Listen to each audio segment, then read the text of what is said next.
What's good, YouTube? Thank you for clicking on my video. And in today's video, guys, we're going to be going over the pros and cons of driving a Tesla 2023 Model 3. So in this video, we're going to be going through the pros first, then the cons after. So let's start off with the first pro. The first pro is the regenerative braking. And if you guys don't know what that is, basically is the vehicle decelerates, which slows down, stops, once I take my foot off of the gas. So, for example, let's say I'm going 45 miles per hour and I'm about a car length behind the person in front of me, so I got a good amount of space, and something happens with that car and it stops and I need to hurry up and stop my car. The minute I take my foot off of the gas, it gives me an extra brake. So by the time I manually go to brake, the car is already slowed down. So it'll help with reaction time with accidents and things of that nature. So that was the first pro, guys. Regenerative braking was the first pro. The second pro is the speed, guys. Yes, I know Teslas are some of the fastest cars out on the market right now. The speed is insane. The speed on this base model, Tesla Model 3, is 0 to 60 in 3.1 seconds, which is pretty fast, faster than most cars on the road. But however, I really like the combination of the speed with the instant torque. And if you don't guys know what instant torque is, essentially that's as soon as I put my foot on the gas, the car's gonna go. It just goes. Same thing when I reverse. So I think the combination with the speed and the instant torque, I feel like I'm more in control of the vehicle. Even though it is very fast, I feel like with the combination of the instant torque and the speed, if I gotta overtake a car on the highway or, you know, things like that, I feel like I'm very much in control and I can make the moves that I want to. So that was number two. Number two was the speed and the instant torque, guys. Number three is the app. The app, guys, is super simple to use, super easy to function, allows you to see where your car is at. It allows you for roadside assistance. Very easy to use app, simple features. I'll have it up on the screen right now.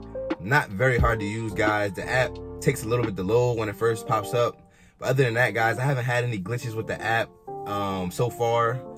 And yeah, guys, super easy to use, super easy to download. If you guys want me to do more of a deep dive, in-depth video of the app, let me know in the comment section. So far, we got the regenerative braking, number one, for the first pro. Then we have the speed. Then we have the app. So for the fourth pro, guys, is going to be the charging. Guys, the charging is super simple, super easy. You upload a payment method in the app, so you don't have to pay on site. So you just pull up to the charger, charge your car, and leave. You don't have to pay for anything on site, none of that. And the charge maybe takes, a full charge will take you about 50 minutes. If you're at 0 to 100, it'll take you about 50 minutes. If you're anything less than that, if you're at 50%, it might take you 25 minutes. So the full charge is about 50 minutes to an hour. Pretty straightforward. A full charge is gonna cost you about $10, $11. Also, guys, comment below if you want me to do a more in-depth video of charging, because I did make a video. It should be up in the right corner or left corner, but it was kind of brief. It was my first time. I didn't kind of understand how everything was working, but now I understand. I could explain things a little different. But yeah, make sure you guys comment below if you want me to make a more in-depth video on the charging. But yeah, super easy. Put a payment method in the app, pull up to the charger, charge your car, and you can leave. So number four was the charging, guys. Super easy, super simple. Now let's get on to number five. Number five is going to be the full self-driving / autopilot. And if you guys, I'm sure you guys know what that is. The full self-driving is essentially where I can pay for an upgrade. The full self-driving right now costs $15,000.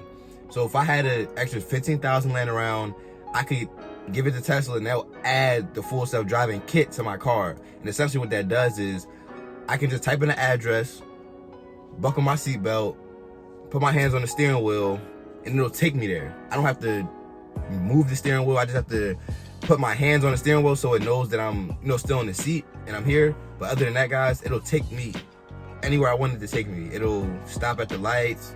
It'll make the turns. It'll do all that good stuff.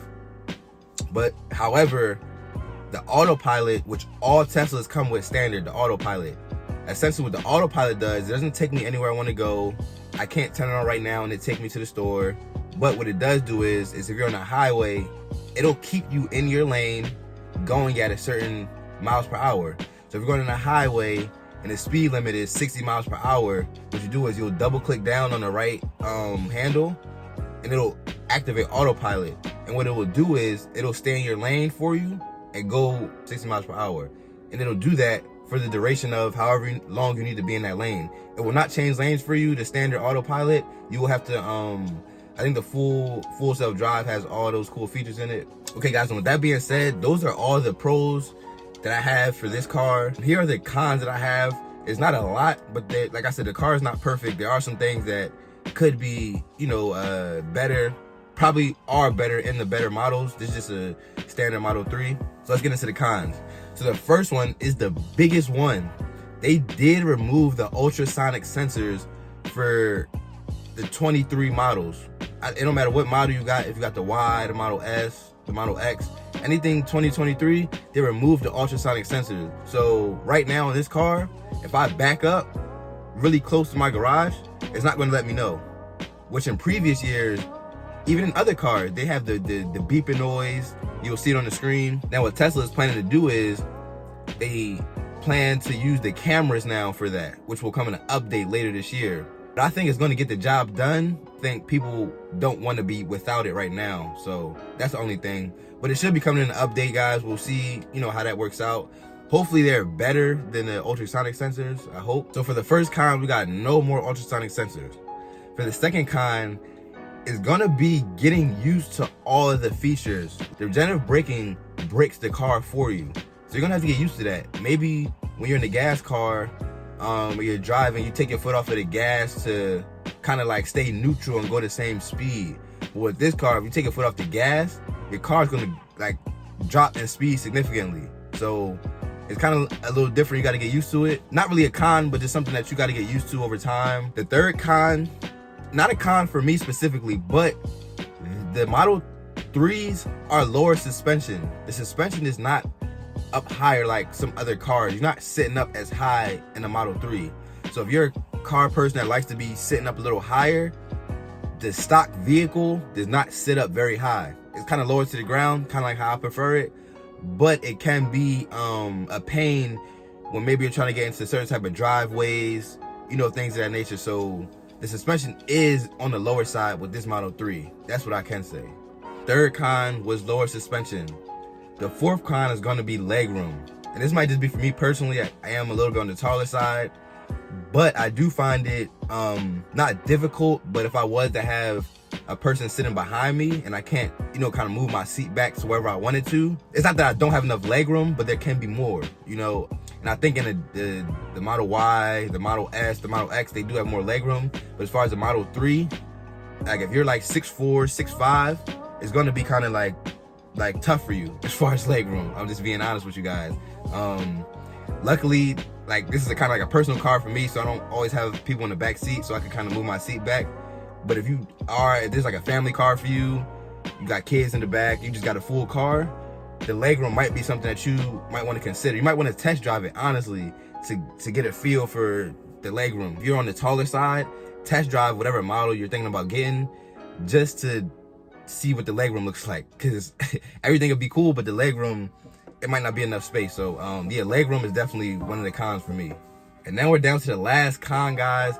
If you're still here, I appreciate you. Make sure you like the video, make sure you subscribe, and let's get into this last con.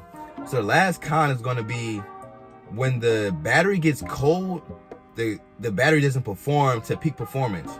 So for example, if your car is supposed to go 0 to 60 in 3 seconds, when the battery's cold below the ideal temperature, it won't perform as well. So your car might take you 4 seconds to get to that 60 miles per hour when the battery was at an ideal temperature. It would only took you 3 seconds. Same thing with the regenerative braking. So how the regenerative braking works is at different strengths, so different levels. So for example, when the battery's at its optimized temperature, it's going to give you the full strength. So as soon as you take your foot off of the gas, it's going to kind of brake kind of hard, So when the battery's cold and it's not at the ideal temperature, when you take your foot off of the gas, you'll have to put it on a brake and drive it like a regular gas car until the temperature of the battery rises to where it's able to function properly, So kind of weird, but I kind of understand why the battery does perform that way when it's cold. So that's just something to keep in mind if you do live in state that's colder for most of the year, that is something to consider. So that's all I got for y'all today. If you guys got any value out of this video, make sure you guys smash the like button, hit the subscribe button, share with your friends that drive a Tesla or is looking to get one. I appreciate all y'all, and I'll see you on the next video.